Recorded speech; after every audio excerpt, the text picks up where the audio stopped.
Good afternoon, everyone. Welcome back to my channel. My name's Stacy, and I have been kind of thinking about what I wanted to discuss today in a slightly longer form. And I thought, since this is just a discussion channel about, real life and stress and people and how to deal with people, that it might be interesting to discuss how, I've mentioned how, I help manage stress and anxiety by keeping like a firm wall up from people who bring consistent drama into my life, which is easy to do with non-family members. When you're dealing with family members, it's a whole different issue because, you cannot keep people you live with in a different, you know, zone from you. You can keep people that don't live with you from, having the desire to visit, you know, and you can certainly refuse to visit them. So, other than events that, or, and you can certainly duck the other way in the store if you see someone that, you really don't want to talk to. But, when it comes to family, it's a whole different matter. And we all have stress we deal with our families. I have 3 kids. I've been married for 23 years and we live with my mother.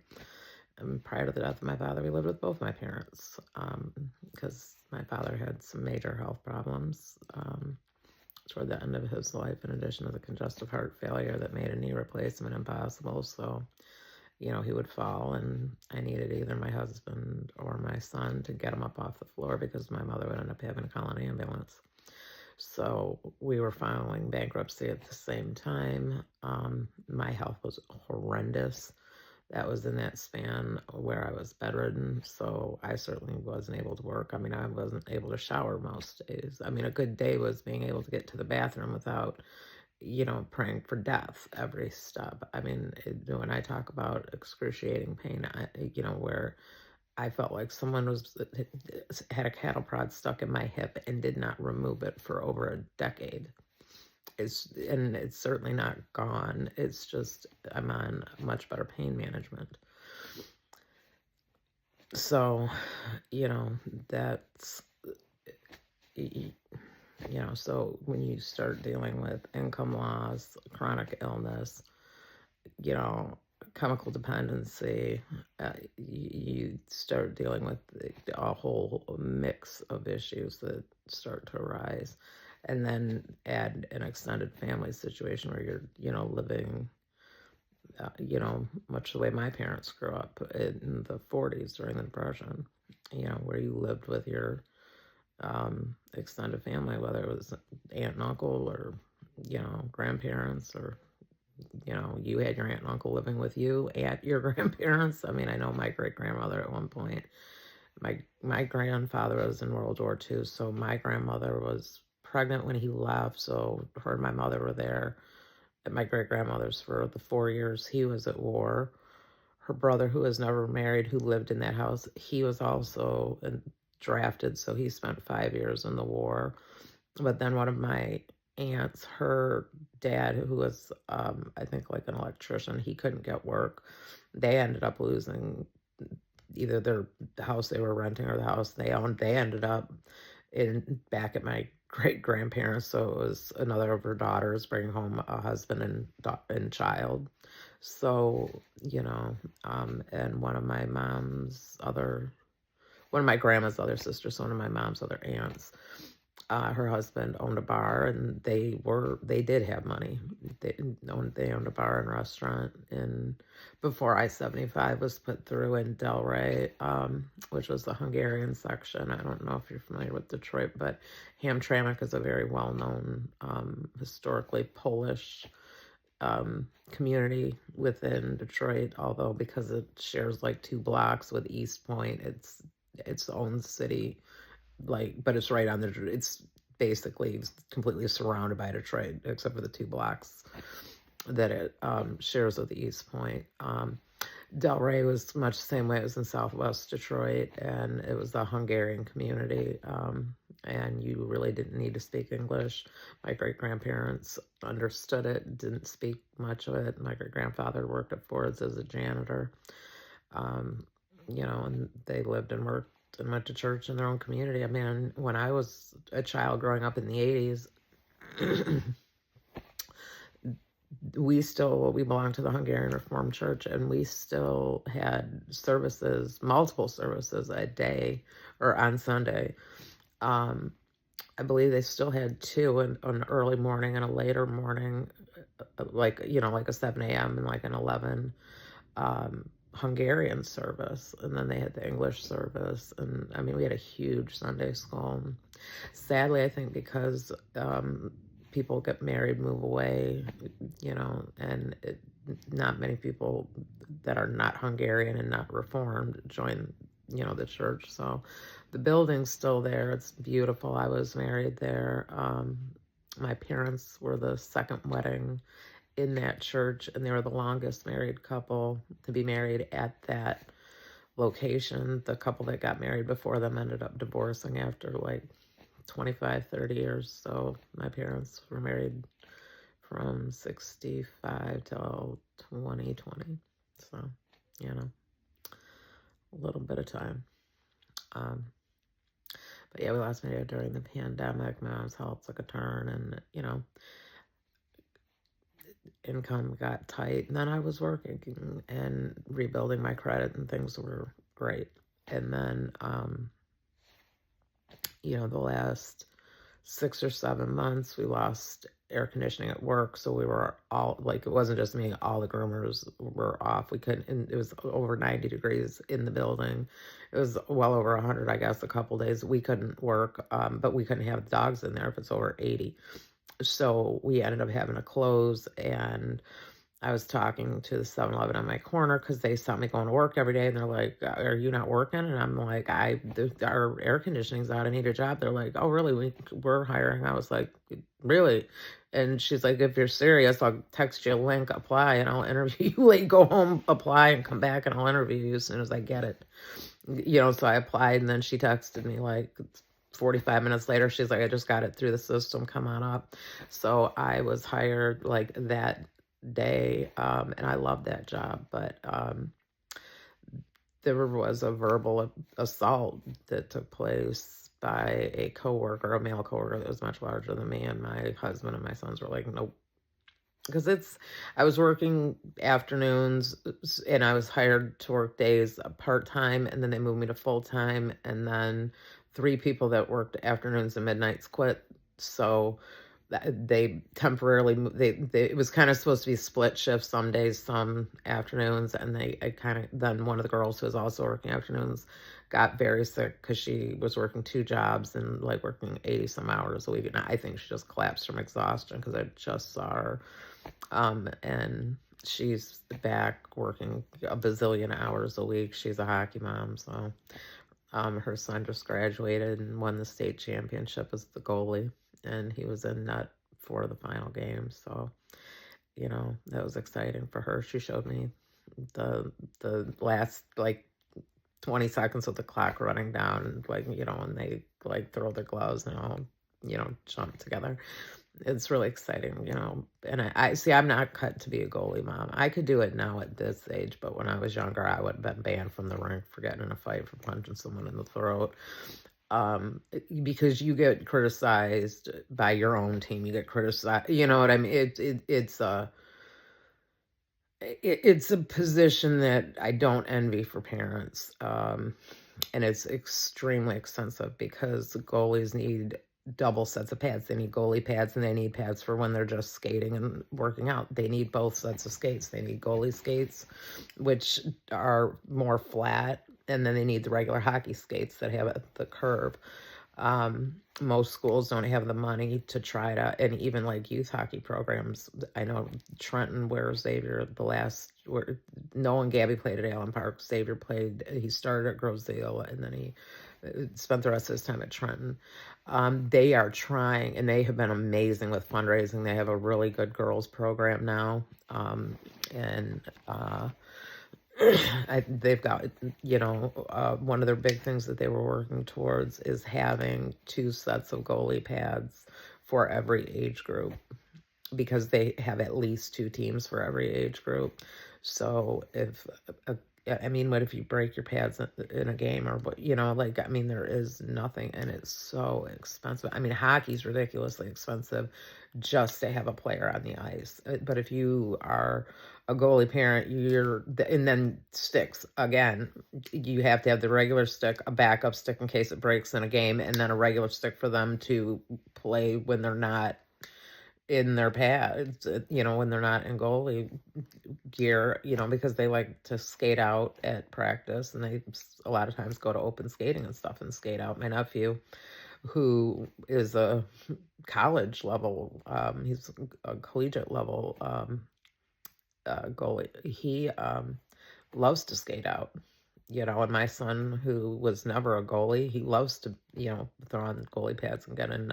Not that they play much anymore. They both work full time and they're on different schedules. They're 22 and, school, work, life, yeah, Um, I do miss hockey because Xavier's not playing now that he's not in school because we're trying to figure out just how to get him his GED.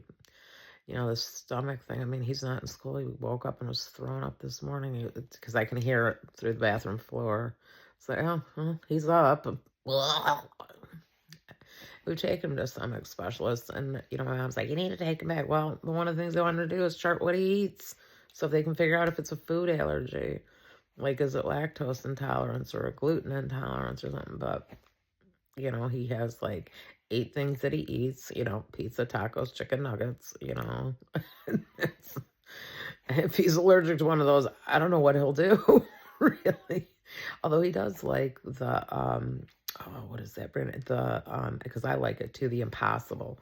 The Impossible, like Whoppers. I don't eat pork, so like I do any kind of turkey sausage or, um, um, tofu sauce, like stuff like that that's like not pork, but has that flavor. But they have Impossible has like chicken nuggets and they have burgers and Burger King sometimes gets them, and I think so does Dunkin' Donuts. They get it, the breakfast one. But Burger King sometimes gets the Impossible Croissant and the Impossible Whopper, and they are good. I mean, I think they are. You know, I think it's as good as you're gonna get for it not being the real thing. And sometimes I think it tastes better. It's less greasy. Because with my teeth the way they are, until I can afford to get them fixed, it does affect what I can eat. You know, but I guess my advice though for just when you're in a family situation where you're experiencing stress is try to not focus on it. Try to focus on the positive. It's like, God, I just want to move. I hate the weather. I hate some of the aspects of living here and the arguing and the close quarters. And, there's a lot of things that get on my ever-loving nerves. But, I tell myself, my mother's almost blind.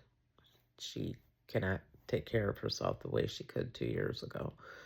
And there's only so much time, and I couldn't see my dad at the end because of the lockdown order on the nursing homes that, killed a crap ton of senior citizens whose spouses couldn't go see them and apparently had no right to be at their spouse's bedside in the hospital when they died either. You had women that had been in husbands, same situation, didn't matter what gender, but you had couples that had been married for 70 years, got married at 18 and they're in their 90s. No, you can't see your husband. You might get him sick. So you have to sit in your car while they die alone. And I've always thought that was sinful. To tell someone they don't have a right to be with their family, because I can promise you, any of these governors that did that nonsense, had it been their family, had it been their mother or father in the hospital, they would have gone. And the police wouldn't have said anything, and hospital security wouldn't have said anything, and they would have tried to cover it up. But someone would have taken a photo and it would have got out because everybody's got a camera phone, and nothing would have been done. It was okay when it was my dad that, and my mother sitting in 100-degree heat at 79 years of age, because my dad had Dupuytren syndrome and couldn't hold the phone, so it would fall and he couldn't pick it up. So she couldn't keep calling back to have someone go ahead and hang the phone up and then get the phone back in his hand and him back on it, while she's sitting in 100-degree heat in a folding chair outside the freaking window. Yeah, I dealt with some major rage issues after the death of my father and the conditions under which he died. She only got to see him for a minute before he died because they were transporting him from the nursing home to the hospital because his pacemaker wouldn't stop going off, so it kept shocking him. So he was basically electrocuted to death while my mother sat at home. Yeah, you can't tell by my face, I'm still angry about it, but it will drive me to drink, and it will drive me to very bad places psychologically if I don't let it go, because he's gone and he's at peace and he was suffering. And that's the end of it, is that he was suffering, and he had been suffering for a long time. And that lockdown certainly made it worse. They were having to amputate parts of his feet after the lockdown. So they'd take him to the hospital, cut off part. We couldn't even check to see if he was getting his pain medication on schedule. He had memory problems, so he wouldn't have known.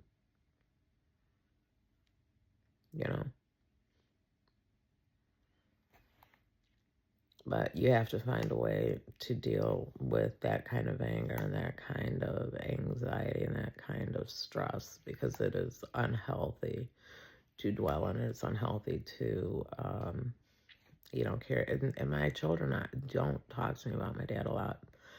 Not that they don't miss him. It's because they know I miss him terribly. I was very close with my father. I always had insomnia, so did he. I had chronic pain, so did he. So there were many nights where we sat up talking, and when I can't sleep, boy, do I miss him. That situation should never have been allowed to happen. And it happened to tens of thousands of people in Michigan, New York, California, Kentucky, and one other state. That was partially why I moved to Ohio, was so I could work, because you couldn't even work here. And I was injured, and I had been working part-time, so I was making $80 a week on work comp, and you couldn't file for any of the assistance that everybody else is getting. So, again, felt like I got screwed, because I've never been on unemployment in my life. I've never been fired from a job, and I've never had a need to file it. I've always been worried at some point we have to file for disability, but I'm trying to put that off as long as possible. Anyway, when it comes to living with family and dealing with stress, try to breathe, try to walk, try to eat healthy, because when you eat garbage, your system's running on garbage. And try, if you are drinking, to quit drinking, and keep trying to quit until you can. If it helps to go to a 12-step program, go to a 12-step program. It didn't particularly help me. I think I got more out of rehab because I'm an intellectually stimulated person, so they put us in lectures. It was like you got up, you went to breakfast, you met with like your counselor in a small group in whatever area you went to, and then you had like 20 minutes of like quiet time where you could read or go do laundry or go out and smoke.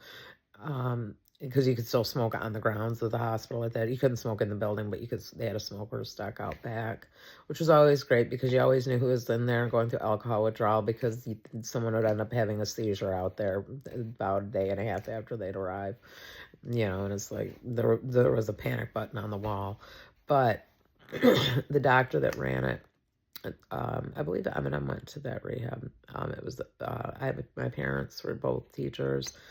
We had good insurance, and it was Brighton Hospital. It was one of the top. It was like up with Betty Ford. And the doctor that was running it at the time I was there, he was also in recovery, so he understood it he actually lost his medical license. He was such a raging alcoholic that for a while he wasn't working, and he would just go to medical conferences, give his ID as a doctor, and he would just like get free food, free hotel, everything. People thinking he was part of the conventions. He got away with that for a while. But he understood addiction really well, and he taught it the way you would teach a college class. So I learned so much from that, and I got way more out of that than I ever got out of AA. Now I'm not knocking AA. I know many people that have been sober for decades in AA. I have friends that still are very active in AA. And one of them has been sober since 87, and I think her wife's been sober since 89 or 92. I mean, they decades and decades of sobriety between the two of them, and they spend a lot of time there. And they've never judged me because I found a different route that worked for me. Mine came through an online Christian fellowship that I love and I get support from, and it just came through a spiritual channel via different means, because the 12 sub programs are spiritual concepts. It's a belief in a higher power that can and will help you if you ask them and let them.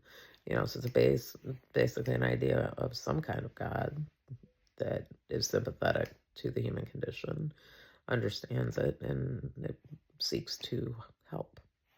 At least that's the way I understand AA to function. I mean, I know people that aren't Christian and, are highly agnostic, where like, I knew someone that got sober by literally saying, well, I'm going to associate God with the Pepsi delivery truck. And anytime I see the Pepsi delivery truck, that's a reminder to me that God exists and I shouldn't be drinking.